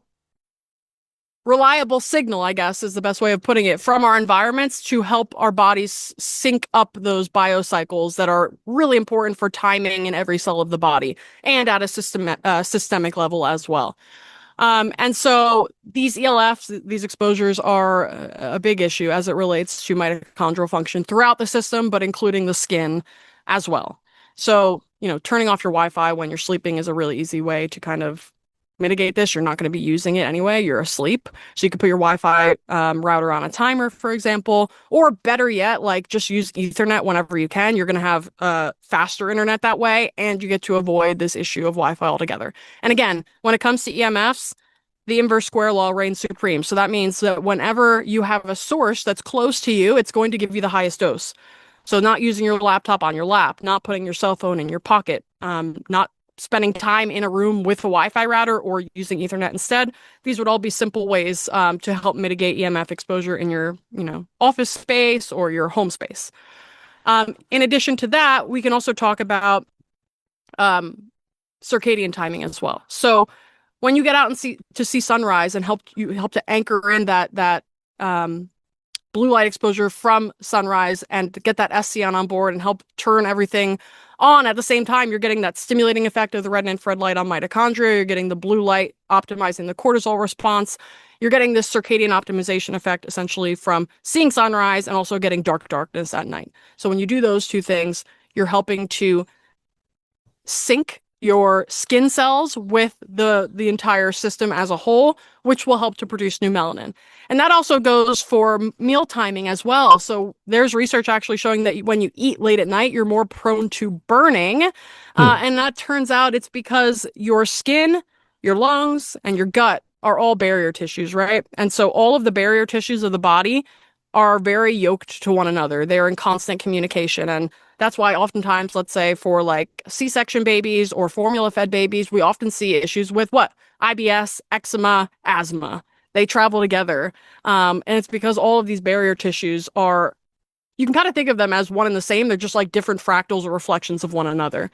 And so when you eat late at night, it tells your gut clocks that it's not night, that it's actually in fact daytime, which then confuses your skin cells, and your skin cells like, okay, is it nighttime? Is it daytime? I don't know. Which means that if the daytime program is not running in your skin, when you're exposed to UV light, you're going to be more prone to burning and not being able to make new melanin, because melanin production is supposed to be yoked to daytime activities within the melanocytes. So basically what you're saying is, right, there's circadian clocks throughout our body. Certain things happen at certain times. You know, even though my skin might look the same to my eye right now as it does in the middle of the night or the middle of the day, there's different stuff happening under the hood, depending on what time of day my skin cells think it is. Yes. And if they're wrong about what time they think it is, this could make me more prone to burning or less able to produce new melanin, those types of things. So in other words, something that anyone could do to sort of optimize their ability to produce melanin in response to midday sun is actually just kind of keep their circadian timing in general the way it's supposed to be, and not be disrupting their sleep by, you know, having blue light exposure and other things happening in the evening and so on and so forth. Absolutely. That's like one of the, I would say, the most impactful changes that somebody can make to improve their health overall, in addition to supporting their melanin production and being able to tan effectively. We could talk about meal composition as well. So I, can't even count the number of times people have said, I stopped eating processed foods and seed oils, and now I'm not burning when I go out in the sun. And the way that I like to conceptualize this is that the skin is a very high turnover tissue. And so actually in my lab at Princeton, we were doing some work to show that the dietary fat intake is directly influencing the cell membrane fat composition, especially in high turnover tissues. And so in the skin, we have this high turnover tissue that is going to be influenced by your dietary fat intake. If you're consuming a lot of polyunsaturated fats in the form of, processed foods, seed oils, linoleic acid, essentially from corn, soy, canola, etc., that these polyunsaturated fats make it to the skin, and what they can actually do is change the cell membrane dynamics in the skin. And this is something that is just such an easy thing to study, and I don't know if anybody is doing it, but again, I like to think in a first principles way. So the way I think about it is polyunsaturated fats have a low melting temp because of their kink structure due to the double bonds. They have lower electrostatic interactions between molecules. And we talked about this in a lesson in my course. I'm basically teaching like a condensed undergraduate science degree right now to a bunch of people, and it's been really fun. But I was teaching them about how when we have polyunsaturated fats that have these double bonds and the molecules don't interact as tightly or as strongly with one another, that it leads to a low melting temp. So that's why canola oil is liquid at room temp and beef tallow is not. Beef tallow is solid at room temp because it's stearic acid rich, it's saturated fat rich. Saturated fats love to stack on top of one another. They have very strong electrostatic interactions, which basically means they just like to stack on top of each other, and they like to sit in that kind of conformation. With the polyunsaturated fats, because of their low melting temp, they're going to change the membrane dynamics of cells that they get incorporated into, for example, skin cells. And so the way that I conceptualize this is that when you have a higher like LA diet, like linoleic acid diet, and you get more of those fatty acids into the skin membranes, then essentially we are going to have more fragile skin cell membranes that are less robust to environmental inputs, such as like heat, for example, or UV light. Yeah. And this has been done. Like I have an article on my Substack if people want to read about how dietary fat affects sunburn propensity. And as Alexis is saying, in the cosmetics and like dermatology world of research, they've put linoleic acid and cholesterol and other things right on the skin. And if you put linoleic acid right on the skin, the skin cells they have more oxidative stress in response to UV light exposure. So, I mean, it's just what you're saying, right? The fatty acid composition of the cells and membranes is going to affect how they interact with all of these exogenous stimuli. Yeah, exactly. So that's, another thing that people can do is just try to, and this goes back to what we talked about earlier with the light food being a light barcode, just trying to eat a seasonal local diet as best you can. It doesn't have to be perfect, but in nature, you can never consume enough linoleic acid to actually get these issues. The problem is when we're consuming processed foods made with canola, soy, corn, oil, whatever. Think about it this way. If you eat corn is not a fatty food, right? Think about the process and the sheer volume of corn required to make corn oil and the amount of organic solvents needed to strip the fatty acids out of the membranes of the corn cells, and then all the processing that needs to occur to actually make this a purified oil. It's just astronomical. The amount of corn you would have to eat in order to get this amount of linoleic acid is obscene. You would never be able to. And so it's just not really feasible outside of a world with, our industrialization of the food supply, essentially. So just simplifying things and trying to eat a more whole foods based diet that is, if you live somewhere more high latitude, it will be more fat and meat based in the winter and will be more diverse with more diverse plant foods in the spring through the fall. Yeah. Is a pretty safe bet to help also support your skin health and overall health, but also burn propensity, helping to reduce your burn risk. Okay, one more thing about skin I want to talk about before we switch to the brain and central regulation of hunger and satiety. What about skin cancer? I mean, UV exposure, sunlight, that drives skin cancer. And isn't there a clear dose-dependent relationship between more unprotected sun exposure and higher rate of skin cancer? This is another can of worms. Okay, so when we're talking about skin cancer, we have to talk about multiple different kinds of cancer, right? So you can have your squamous cell carcinomas, your basal cell carcinomas, and your melanomas. Now, the one that everybody should be the most, let's say, wary of or cognizant of should be melanomas because melanomas are the most lethal. SCCs and BCCs are very, very rarely will kill somebody. Usually they're, you get them cut off. They're So very quiescent overall. Skin cancer, you've got carcinomas, you've got melanomas. Carcinomas, more common, not very deadly at all. Melanomas, less common and quite deadly. Yes, exactly. And so once we make that kind of distinction, then when we interrogate the melanomas in particular and look at the dermatology literature, the actual published dermatology literature, people would be shocked to see what they find. Because when you actually read their own literature, you will very clearly see that there are a few associations and clinical observations that kind of turn the whole paradigm on its head. So first of all, having a low level of vitamin D in your bloodstream is associated with melanoma incidence and severity. In other words, having low vitamin D means that you're more likely to get a melanoma, and that if you do, it's going to be more severe. So that's the first thing that's okay, that's a bit weird because if UVB light is causing melanomas, why would vitamin D be inversely associated? Right. It should be the other way around. If you have high vitamin D, it should then be a higher risk of melanomas, but that's not the case. Additionally, we can also see that individuals who work indoor jobs are actually more susceptible to being diagnosed with melanomas than outdoor workers, which that's another crazy one because it, again, should be the opposite.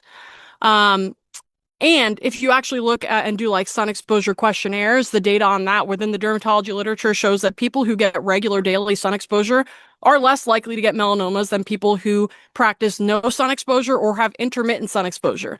Intermittent sun exposure would be the example of, let's say somebody works an office job and every summer they travel to the Caribbean for a week and blast themselves and then they go back to their office job. In that case, it's not really the sun that caused the issue. It's the fact that, first of all, they didn't give their body a chance to adapt and respond effectively to the level of sun that they were receiving. So you're going to, of course, be more likely to burn in that context, especially if you're living an indoor lifestyle typically, because if you have low sun exposure habits, by definition, that means you're living an indoor lifestyle. And the indoor lifestyle comes along with a whole slew of other things, the non-native EMFs, the artificial blue light, perhaps the processed food consumption, perhaps a sedentary lifestyle. So there's a lot that goes along for the ride with that kind of a classification, let's say.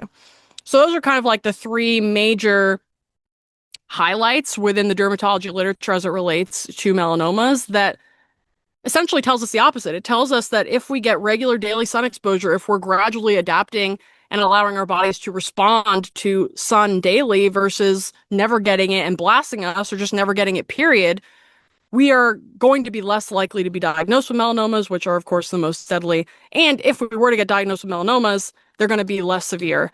And I guess the last thing I'll say on this is that melanomas are oftentimes diagnosed and found on parts of the body that have lowest sun exposure versus, maybe a BCC could be more likely to be on a high sun exposure part of the body.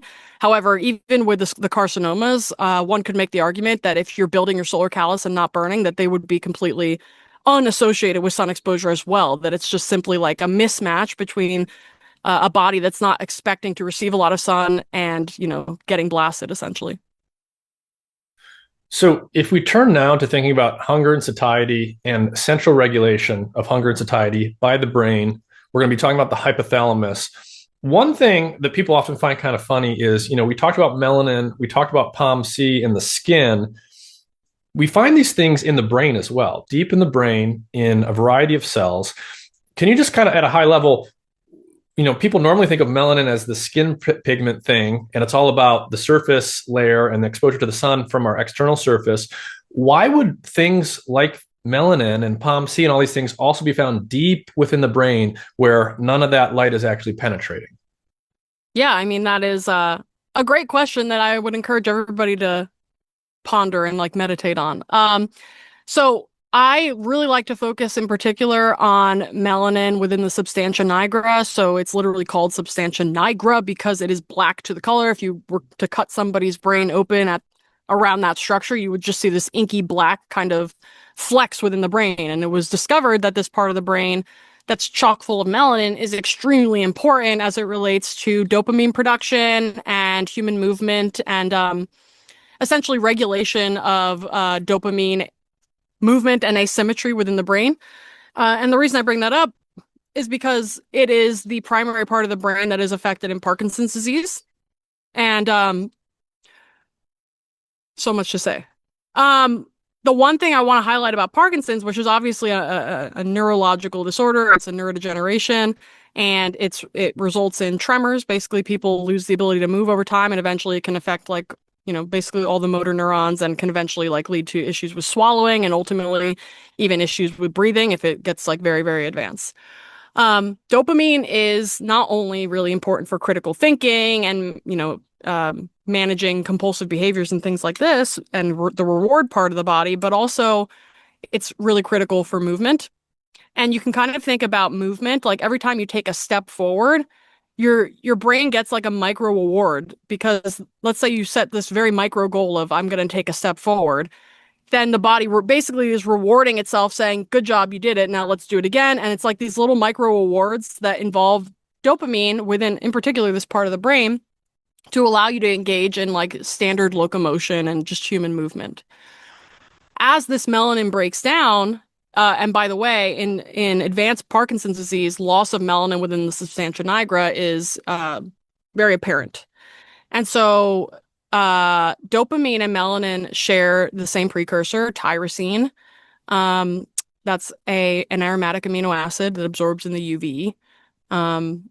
Dopamine can actually be made from melanin, so you can break down melanin to make dopamine if you have to, and that seems like what is happening in the case of Parkinson's disease in the advanced state is that melanin is being broken down and lost in order to try to buffer the loss of dopamine production.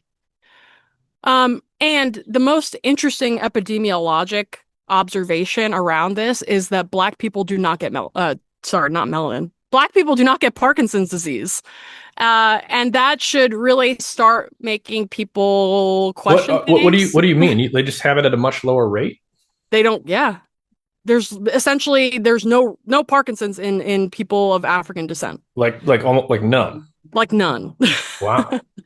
And this goes back to something that Jack talks about quite a bit, and that is that melanocytes have the same developmental origin as skin cells, brain cells, and immune cells. So it's neuroectoderm. And neuroectodermal derivative cells, they maintain what he likes to kind of say is metastasis, but basically the ability to move around. And so the thesis is that when you have a ton of melanin on your skin, if the oxidative burden, let's say, of your environment internally is so strong that it starts to break down melanin and dopamine production at the level of the brain, the substantia nigra, that your body could actually pull melanin from its surface to help buffer that. And I think that's really interesting. And I think that's also something he focuses on a lot as it relates to vitiligo being a sign of very deep issues, because melanin, which we didn't talk about yet, but melanin actually serves as a really important free radical scavenger. It also chelates heavy metals. It also absorbs all wavelengths of electromagnetic radiation, except for a very narrow range within the near infrared. And what that means is that if you have a nice solar callus, a nice tan built, that it's actually an incredibly important buffer against non-native EMFs, because the melanin can essentially absorb those frequencies and prevent them from interfacing with other parts, deeper parts of your system. And so melanin serves a lot of really important roles, and one of them is to prevent and buffer oxidative stress. And so if melanin starts getting broken down due to a high oxidative burden, the plasticity and the ability of either melanocytes or melanin intact somehow being transported throughout the system, I think, is a really interesting area of study that needs to be probed more. But it would show very strong, let's say, the evidence that people with dark skin essentially don't get Parkinson's disease, like the literature on this is really strong, is a really good point of evidence stating that, okay, this melanin story is really interesting, and this plasticity of melanin between different surfaces and different areas of the body may actually, be the case and needs to be studied more. But I think it's a very, very interesting area of study. And again, vitamin D levels are highly associated with Parkinson's disease as well. So low vitamin D is a risk factor. And getting people out in the sun, presumably, I mean, we need to have develop protocols on this. I actually have an uncle that has Parkinson's, and some of the things that you can do to help buffer this is like, you need to get your melanin maxed. So you need to be ideally seeing sunrise and building that solar callus and building up your melanin on your surface. But you can also build melanin internally through cold exposure. So like cold plunging, especially if you couple that with midday sun exposure, is a really powerful way, because essentially the cold can optimize the semiconductor systems of your body. And then if you lay out in the sun afterwards, your body, those semiconductors now have the ability to absorb more of that photonic energy than they would have before that. The cold stimulates the mitochondria within the system to make more endogenous biophotons, which happen to be in the UV range. And not only just any part of the UV range, but actually in the UVC part of the light spectrum, which isn't even present, from the outside. Only UVB light reaches the surface of the Earth. UVC light gets reflected back into space. So the UVC biophotons that our cells make and our mitochondria make is actually stronger than the light of the sun. And so it can be a very potent way to help buffer the decline of melanin internally, and mitochondrial dysfunction in general as well. So it's a really good thing to kind of couple the cold with the sun exposure. And most of the time when I'm doing cold exposure, it's like spring through fall. I will just go on like winter walks during the winter, but the cold plunging I primarily do in the warmer months and couple it with sun exposure. And it's really, really powerful. So earlier we talked about how UVB can drive POMC production. POMC can get cleaved into various things, including the beta endorphins that we talked about. There's also alpha-MSH, which we talked about a little bit. So when we think about hunger and satiety regulation in the brain, a lot of people will think about the hypothalamus, because the hypothalamus is a critical part of the brain for regulating energy expenditure, food intake, feeding behavior, and so on and so forth. There's a part of the brain called the arcuate nucleus of the hypothalamus. It's basically in the middle at the bottom of the brain, and it's got hunger-promoting neurons called AGRP neurons, and it's also got POMC neurons. So these are neurons that we normally think of as satiety neurons because they promote satiety, and they're named after the fact that they express POMC. So can you talk a little bit about the endogenous control of hunger and satiety by the hypothalamus? And then from there, we'll get into, how the Ozempics and the GLP-1 drugs are working, and how maybe light ties into the story and light regulates the central control of hunger and satiety. Yeah, so I mentioned leptin earlier as this factor that's produced in subcutaneous fat. Turns out the amount of leptin produced in subcutaneous fat, so the name subcutaneous means below the skin. So it's the fat that's directly below the skin, which is typically the fat that like people want to lose and they think it, whatever, it's unsightly, but it's actually, it's not unhealthy to have subcutaneous fat. The most unhealthy fat is visceral fat. Visceral fat being the fat that's stored around your organs, that's more associated with insulin resistance and metabolic syndrome, essentially. That's not below the skin, it's actually behind like the abdominal wall. And so that's like more of that classic beer belly, like hard gut kind of fat versus subcutaneous fat's kind of squishy and right there. So why would nature put subcutaneous fat right under the skin? Well, we can think about it this way. The light that we're exposed to our environment is going to be able to directly reach that fat at some level. And so this was kind of solidified by some research done, I believe, in 2018. It was published in Cell, I believe, showing that melanopsin stimulation in subcutaneous fat is absolutely essential for leptin production within subcutaneous fat. Why does that matter? Leptin, when it's produced in the sub-Q fat, can send signals into the brain, into the hypothalamus, and essentially tell the body that, there's enough energy on board. And leptin will naturally actually has a circadian rhythmicity to it as well that also kind of tends to travel along with food intake. So if you're consuming a lot of food, your leptin levels get buffered and or increased. And so that helps to inhibit appetite through this POMC mechanism and alpha-MSH production, which again increases appetite or increases energy expenditure and decreases appetite. Conversely, when you're fasting or you're on a caloric restriction diet, leptin gradually decreases over time, and that creates that rebound effect where when you stop dieting, you just want to eat everything and then you gain the weight back. That is like kind of the standard yo-yo that a lot of people get on, that yo-yo kind of dieting. That is leptin driven predominantly. Because leptin is trying to restore some level of homeostasis. The body will select some level of fat that it deems safe and optimal, which in my opinion is likely dictated by the body's ability to sense safety and abundance within its environment. Because again, if we think about UVB light, not only is it, stimulating POMC production, increasing energy expenditure, decreasing appetite, but it's also a signal of abundance environmentally speaking. It's a signal of summer. UVB light is at its peak in the summer when plant foods are abundant. There's lots of fertility. Animals are reproducing. There's just an abundance of nutrients and energy in the environment. And so that is also a signal of that. So if we're living in an eternal winter, which basically means that we're never exposed to UV light because low UV light is a signal of winter, the body is constantly going to cling on to everything it has for dear life because it's sensing scarcity. UV Right. light is the signal of abundance. Lack of UV light is the signal of scarcity. But at least in nature, when it's winter, we kind of can counterbalance the lack of UV with cold. Because as I mentioned before, cold stimulates internal UV production and infrared as well. So that's how our bodies stay warm. We're endotherms, so we make our own body heat in the form of infrared light. And that's why you can see somebody on an infrared camera. If you get one, you can, see people or animals walking around. Um, we are essentially like light beings. We can produce our own and we can harvest it from the outside as well. But in the winter, we need that cold in order to buffer the lack of IR and UV from the environment. It's a natural homeostatic mechanism. But the problem is in the eternal winter that modern humans are living in, there's no cold. It's 73 degrees year round. There's no UV. And there's also no near infrared either because all of our window glass blocks near infrared. None of our energy efficient devices or light bulbs contain near infrared because it's seen as thermal and a waste product. And so we're living in like an eternal alien dystopian winter that our bodies have no idea how to interface with. And it's naturally going to create this state of every time any sort of nutrition comes in, we're going to hold on to it for dear life because we have no idea what's going on in this environment. And there's signals of scarcity essentially coming in. And so that's how I kind of like to integrate it at a high level.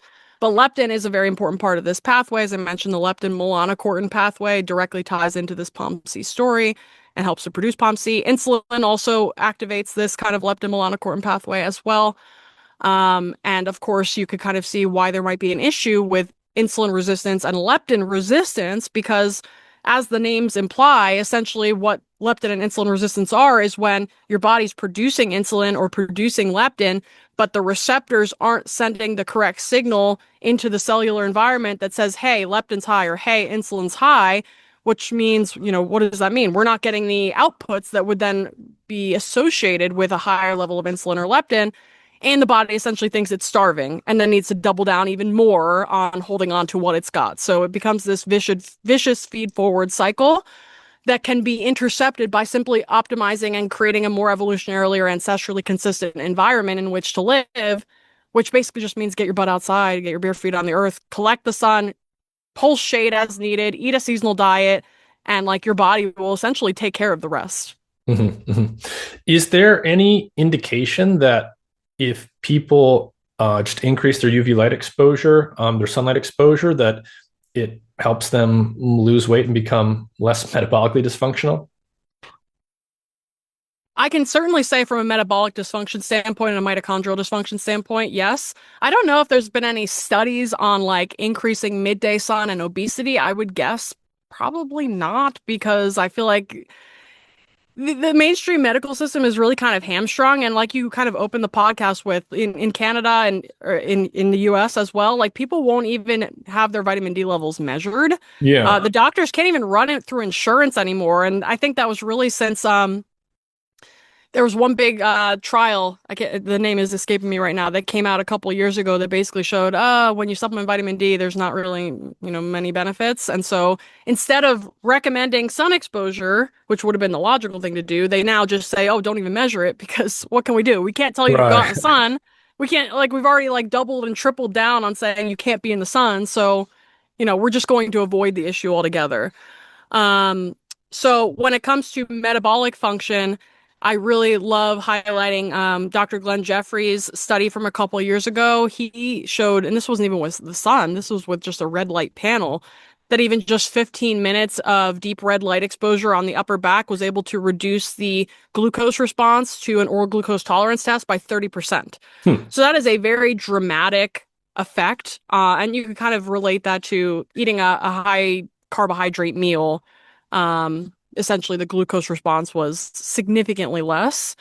And now imagine, if you so literally outside, they shine red light onto someone's back. Yep. 670 nanometer deep red light for 15 minutes onto their backs. And then 45 minutes later, they gave them an oral glucose tolerance test, and the total area under the curve was 30% less in the group that was exposed to the light.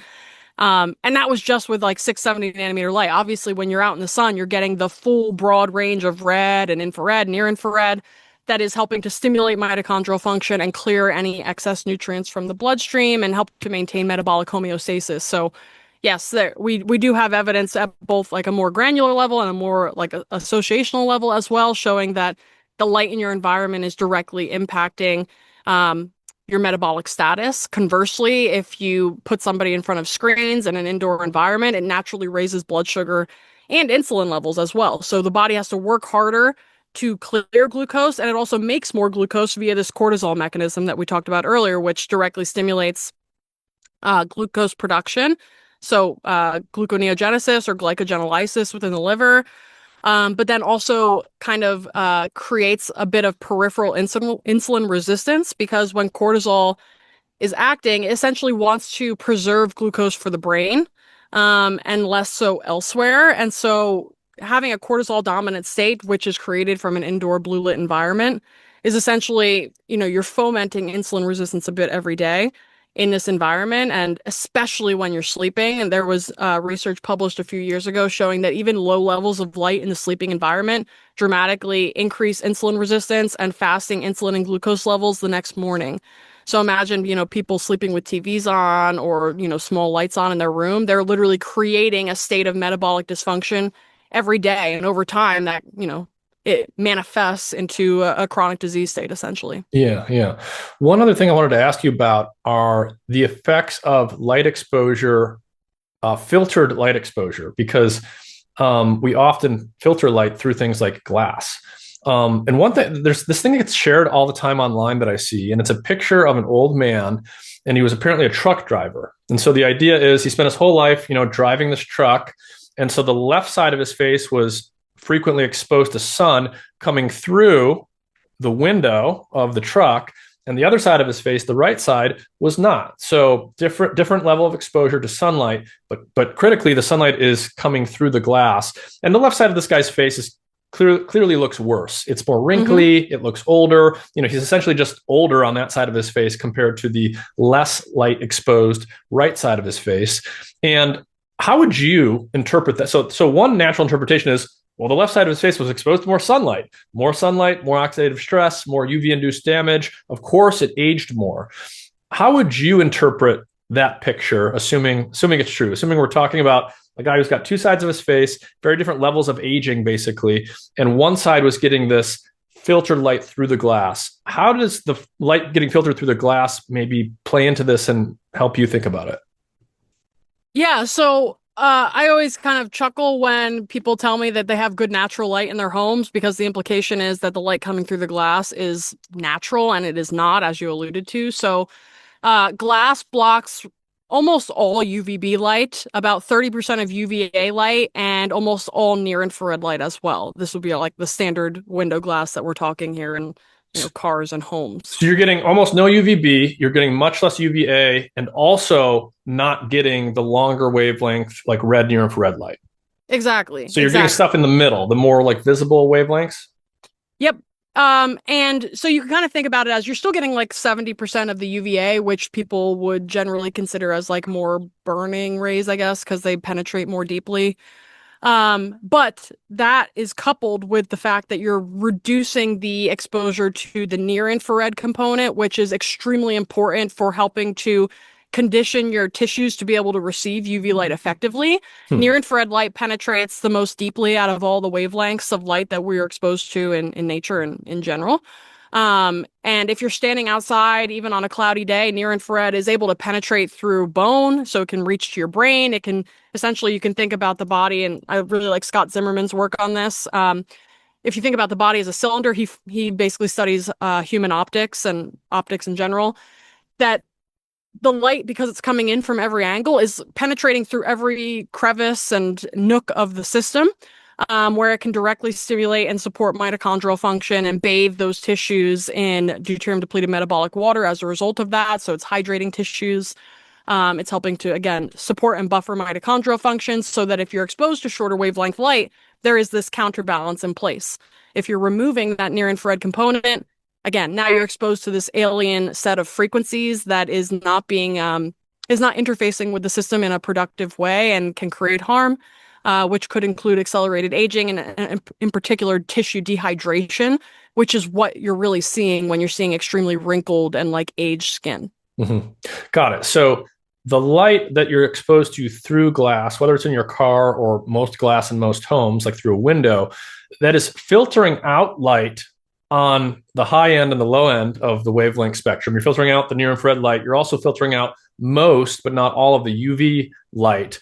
And so it's a very unnatural, non-physiological cocktail of wavelengths that you're then exposing yourselves to. Exactly. So, roll your windows down when you're in the car, if you can. And if you're going to be having, if let's say you're driving into the sun and if it's midday, it's going to be pretty high. So like, you don't necessarily have to worry about that, but you can always, put your visor down if you're concerned about, I don't know what people are concerned about these days, but I guess if you wanted to wear sunscreen, you could wear it in that context, but yeah. Circling back to blue light exposure in the evening, which is just commonplace now. You're at home, the sun has gone down, but probably most of the lights in most people's homes are blue light emitting LEDs. We've got our phones, we've got our devices. How do you mitigate against that? How well do things like the blue light blocking glasses work? And to the extent that so to what extent do they actually work? And what is their benefit in terms of helping you fall asleep, helping anything else that might come to mind? Okay, yeah. So the light coming in through the eye is what's tuning the brakes on, or the gas on, melatonin. And so what the blue light blocking glasses can do is help to reduce the amount that blue light is impairing melatonin production in the evening. However, they're always a last resort, in my opinion. So whenever you can actually modulate and optimize the light in your environment, that's what would be my first choice. So what that means is, like, using red incandescent bulbs in your home at evening or candlelight, that would be optimal. Or if you want to go to bed when the sun goes down, you could also do that. Depending on what time of year it is, that may be more or less feasible. The second choice would be like red LEDs, slightly less optimal than red incandescents, just because they have a very isolated, sharp peak of red light, and they don't have like the broad spectrum red and infrared that you get with an incandescent bulb. The third choice would be, let's say you're going somewhere in the evening and you can't control the lights there. That's when you would want to pop on a good pair of blue blockers. The key thing about the blue blocking glasses is that for the evening time, you want to make sure that they have a dark orange or a red tinted lens. Otherwise, they're not going to sufficiently block the wavelengths that you are looking to block at that time of day. So yellow tinted lenses are okay for daytime if you're going to be on unfiltered screens or indoors without any sort of windows or anything that you can like open up to get the natural spectrum in. The yellow glasses will block about 30% of blue light, so like 400 to 500. And of course, you want some blue light during the day. You don't want to block all of it. But in the evening time, the dark orange and red lenses should block everything from 400 to 550. So 400 being the short wavelength blue all the way up through blue-green, which is 550. Those are the wavelengths that are going to be the most disruptive to melatonin production in the brain, in the pineal. And so those are the glasses that you would want to opt for in the evening in order to protect your melatonin production and your circadian rhythmicity in that way.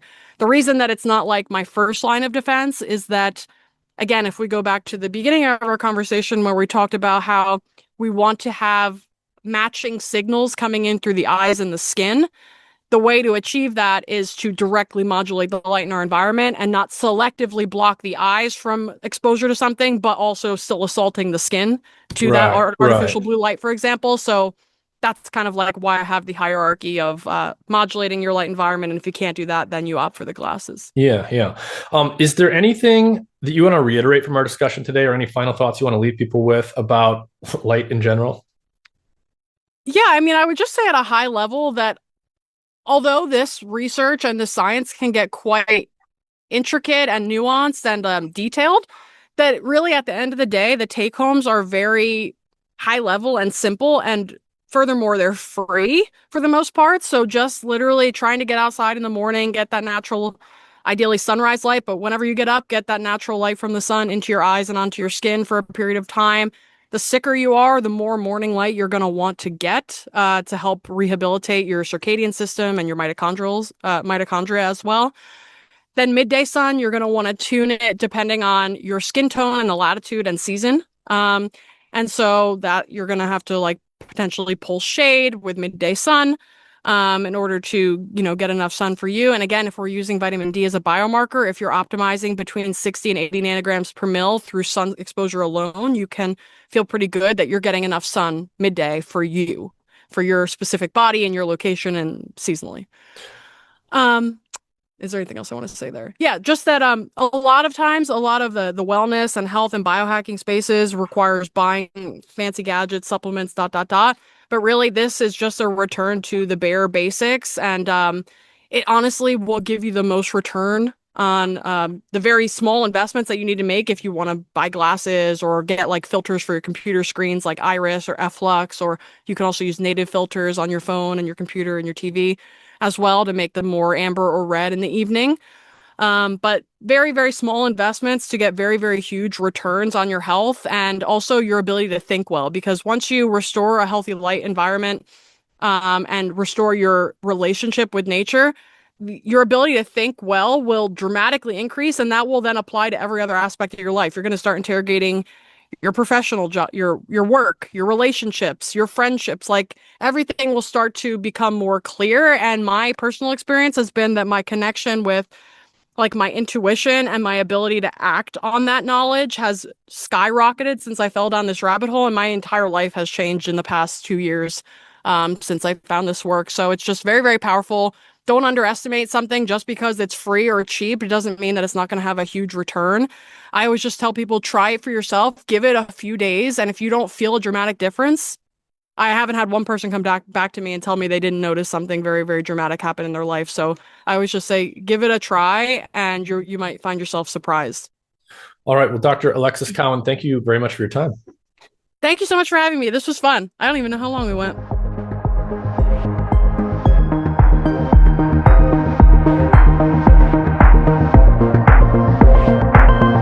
Hey everyone, a great way to support my efforts is to visit my support page at mindandmatter.substack.com. A link to that page is in the episode description, or you can search for it on the Substack page itself. The support page has an up-to-date list of my affiliate partners. These are companies I work with, and if you buy those products through those links or using the discount codes provided, those will get you a great deal on a variety of products related to optimizing physical, metabolic, or mental health and vitality. These are all products I use myself, and some of them are directly related to podcast episodes or formulated by Mind and Matter guests. For example, there's a great product called Keto Citra, formulated by a kidney biologist who is on episode number 186. It contains the ketone body BHB together with several minerals in a precise ratio formulated with kidney health in mind. There are also links to products like physical technology devices to track your metabolic health, digital applications to help you find and learn about food and consumer products, and more. One product I use every day is the AquaTrue water filter. I recommend this to everyone because it gets everything out of your drinking water. Heavy metals, microbes, endocrine disruptors, microplastics, you name it. Other charcoal or gravity-based filters that a lot of people use don't get everything out, they just get some of the stuff out. So I really like the AquaTrue product. You can look for a link to my affiliate partners on my support page or directly in the episode description to this episode, or you can go to mindandmatter.substack.com to find it there.